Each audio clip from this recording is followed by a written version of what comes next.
स्वागत है आप सभी का आपके अपने यूट्यूब चैनल सीडीपी कोनवांसी मैम पर। आप मेरा नाम है रवि और आप मेरे साथ कर रहे हैं। आज हम देखने वाले हैं कल जो क्वेश्चन पूछे गए हैं 21 तारीख को फर्स्ट शिफ्ट में ईवीएस से संबंधित। तो आपको बता दें कि सारे के सारे क्वेश्चन अपने पढ़े हुए आए हैं। अब सिर्फ आपको ज़रूरत है तो रिवीजन करने की। आप बेहतरीन तरीके से रिवीजन करते रहिए, नया कुछ भी पढ़ने की ज़रूरत नहीं है। जो भी आपको पढ़ाया गया है, अगर आपने नोट्स अपने बनाए हैं तो उनको अच्छे तरीके से पढ़ लीजिए, बस वहीं सारे के सारे क्वेश्चन बन जाएंगे। तो चलिए देखते हैं कौन से क्वेश्चन आए थे और उन क्वेश्चनों का कौन सा आंसर सही हो रहा था। एक क्वेश्चन आया था आपका, कुडुख कहाँ के लोगों की भाषा है। ये क्वेश्चन 20 को भी पूछा गया और 21 को भी पूछा गया। कुडुख कहाँ के लोगों की भाषा है, तो इसका ऑप्शन जो था वो था झारखंड। अगर आपको दिया होगा और अगर आप लोगों ने किया है झारखंड तो सही हो गया होगा। कुडुख झारखंड के लोगों की भाषा है, तो आप लोग इसको याद करके जाइएगा। भाषा बोली संबंधित क्वेश्चन बन रहा है लगातार। एक क्वेश्चन पूछा गया था 20 तारीख को कि साउथ इंडिया में कौन सी भाषा बोली जाती है, तो इसको आप लोग याद कर लीजिएगा। साउथ इंडिया हो गया, झारखंड हो गया, 2-4 राज्यों की भाषाएं बोलियों को याद करके जाना आप लोग। एक क्वेश्चन आया था, निम्न में से कौन सी एक पर्यावरण अध्ययन की उपथीम है।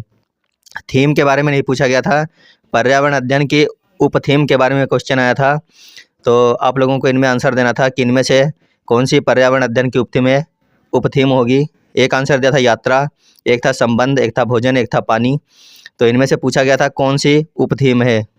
एक क्वेश्चन आया था आपका, निम्न में से कौन सही है। निम्न में से कौन सा सही होगा, तो आपको इनका मिलान करना होगा शायद, और आपको बताना था कि इनमें से कौन सा ऑप्शन सही हो जाएगा। तो जैसे कि केरल हो गया, तो केरल का कौन सा इसमें से।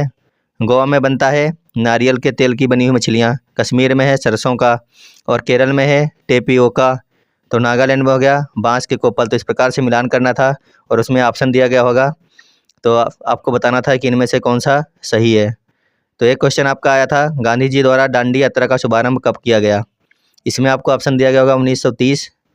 अगर आप लोगों ने किया होगा इसका 1930, तो आप लोगों को बता दें कि दांडी यात्रा जो है ये 12 मार्च 1930 से शुरू हुई थी। 12 मार्च 1930 से शुरू होकर के 6 अप्रैल 1930 तक चली थी। ये भी पूछ सकता है कि कब तक ये यात्रा चली थी दांडी यात्रा, तो आप लोग याद रखना 12 मार्च 1930 से लेकर 6 अप्रैल 1930 तक यात्रा चली थी। एक क्वेश्चन आया था आपका, रेगिस्तानी ओक के बारे में निम्नलिखित कथनों का अध्ययन कीजिए। पहला था, रेगिस्तानी ओक एक वृक्ष है जिसकी ऊंचाई हमारी कक्षा के कमरे की लगभग बराबर अर्थात लगभग 4 मीटर होती है। ये बिल्कुल सही था इसका। एक आया था ऑप्शन, इस वृक्ष की जड़ नीचे नीचे वृक्ष की ऊंचाई की लगभग 30 गुनी गहराई तक जमीन में भीतर जाती हैं जब तक कि पानी तक ना पहुंच जाए। ये भी इसका सही था। तीसरा वाला ऑप्शन था, इस वृक्ष के तने में पानी एकत्रित होता है। बिल्कुल सही था। एक ऑप्शन था, यह वृक्ष आबू धाबू में पाया जाता है। ये इसका गलत था। यह वृक्ष ऑस्ट्रेलिया में पाया जाता है। यानी कि इसका ए और बी और सी जो ऑप्शन था, ऑप्शन सही था वो था ए बी सी। तो अगर आप लोगों ने यही किया होगा और इसी प्रकार से क्वेश्चन आया था तो आपका सही हो गया होगा कि रेगिस्तानी ओक के बारे में निम्नलिखित कथनों पर अध्ययन कीजिए। सारे के सारे क्वेश्चन आपके पढ़े हुए क्वेश्चन हैं और आप लोगों ने कई बार रिवीजन भी कर रखा है। कल का पेपर बहुत ही बेहतरीन आया था, सारा का सारा पढ़ा हुआ ही आया था लगभग। एक क्वेश्चन बना था, गुजरात के निकटवर्ती राज्य कौन कौन से हैं। मैप से लगातार क्वेश्चन बन रहे हैं, हर साल बनते हैं, इस बार भी बन रहे हैं। तो आप लोगों को याद करना है मैप के मतलब देख लीजिए मैप को और राज्यों के बारे में थोड़ी जानकारी ले लीजिए, कौन सा राज्य किधर है और उसके आसपास के कौन सा राज्य हैं। आया था गुजरात के निकटवर्ती राज्य कौन सा हो जाएगा, मध्य प्रदेश, राजस्थान, कर्नाटक। तो कर्नाटक तो बिल्कुल भी नहीं होगा। गुजरात के बगल में जो है वो नीचे के साइड में महाराष्ट्र पड़ता है, उसके बगल गोवा पड़ता है, उसके बाद में कर्नाटक आता है। तो जहाँ जहाँ कर्नाटक है वहाँ वहाँ काट देना था आपको। यहाँ पर भी कर्नाटक था, यहाँ पर भी कर्नाटक था। अब बचा ऑप्शन नंबर बी। तो गुजरात के बगल में ऊपर के साइड में है राजस्थान, नीचे महाराष्ट्र है और सामने की तरफ बीच में है मध्य प्रदेश।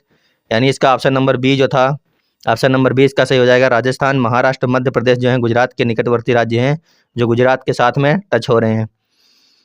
आगे देखते हैं। एक क्वेश्चन बना था, मनुष्य की तरह आँख किसकी होती है। बना था, मनुष्य की तरह आँख किसकी होती है। पहला ऑप्शन था बाज, दूसरा था मैना, तीसरा था उल्लू और चौथा था कोयल। तो मनुष्य की तरह जो आँख होती है वो होती है उल्लू की। किसकी होती है, उल्लू की आँख किसकी तरह होती है, मनुष्य की तरह होती है।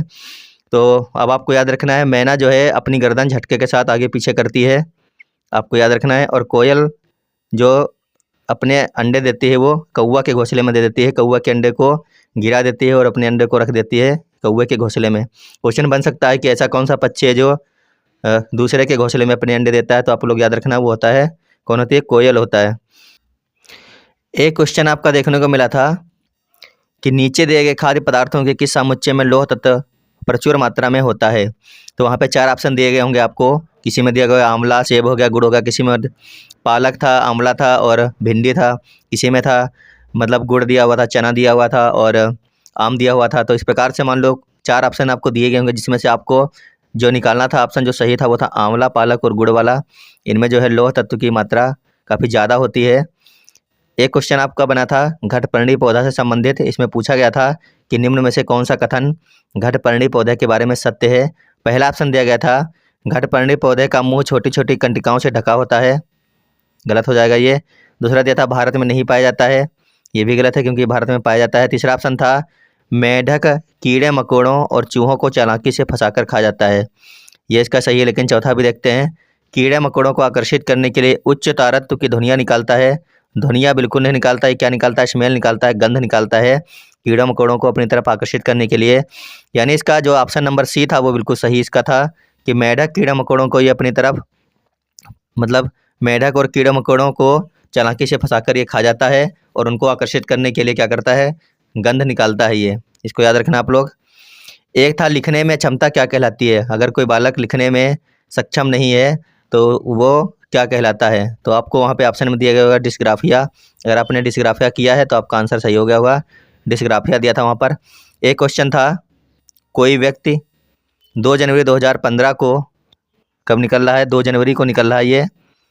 कोई व्यक्ति 2 जनवरी को निकला है, 2 जनवरी 2015 को मडगांव से नागरकोइल जाने के लिए रेलगाड़ी में बैठा।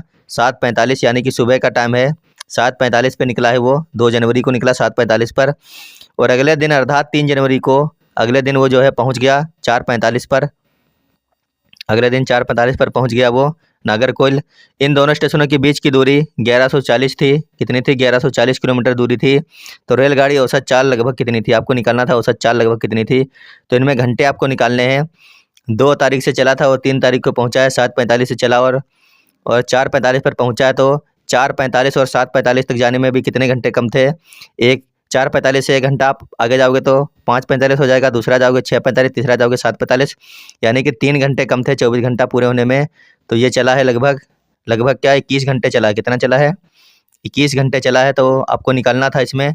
अब इसका आप लोग जब काट पीट लोगे तो इसका आंसर आ जाता 54 किलोमीटर प्रति घंटा आता। कितना था? 54 किलोमीटर प्रति घंटा आ रहा था। अगर डाटा ये सही है, अगर इसमें हेर फेर अगर हो सकता है, कुछ टाइमिंग चेंज हो या फिर कुछ भी हो, लेकिन इसी प्रकार से क्वेश्चन आपको करना था। पहले आपको इसका घंटे निकालने थे, उसके बाद में इसमें दूरी दी हुई थी, किलोमीटर दिया हुआ था 1140, काट पीट लेते इसका आंसर आ जाता 54 किलोमीटर प्रति घंटा। एक क्वेश्चन आया था प्रत्येक स्थान के नाम के साथ क्षेत्र में बनाई जाने वाली सामान्य घरों की सही विवरण का मिलान करना था। एक तरफ आपको राज्य दिए गए थे, एक तरफ उन राज्यों में किस प्रकार के घर बनाए जाते हैं ये दिया गया था, आपको मिलान करना था। लेकिन हमने इनमें बिल्कुल सही कर दिया। मनाली में पत्थर या लकड़ी से बने ढालू छतों वाले घर होते हैं, ये बिल्कुल सही है। राजस्थान में मिट्टी के घर जिनकी छतें झाड़ियाँ या फिर कटीली झाड़ियों से छाई जाती हैं, नीम और कीकर से। एक था असम में जो है बांसों के खंभों पर ऊंचे ऊंचे घर बनाए जाते हैं। और लद्दाख में पत्थर की बनी हुई छत होती हैं जिनकी फर्श लकड़ी की बनी होती हैं। छतें और फर्श किसकी होती हैं? लकड़ी की बनी होती हैं। तो इस प्रकार से क्वेश्चन पूछे गए हैं। सारे के सारे क्वेश्चन 21 तारीख को जो शिफ्ट थी पहली वाली, उसमें जो EVS आया था, सबके सब क्वेश्चन पढ़े हुए थे। इससे ये मतलब कि तथ्य ये निकल के आ रहा है, सार ये निकलता है कि आपको अब नया कुछ भी पढ़ने की ज़रूरत नहीं है।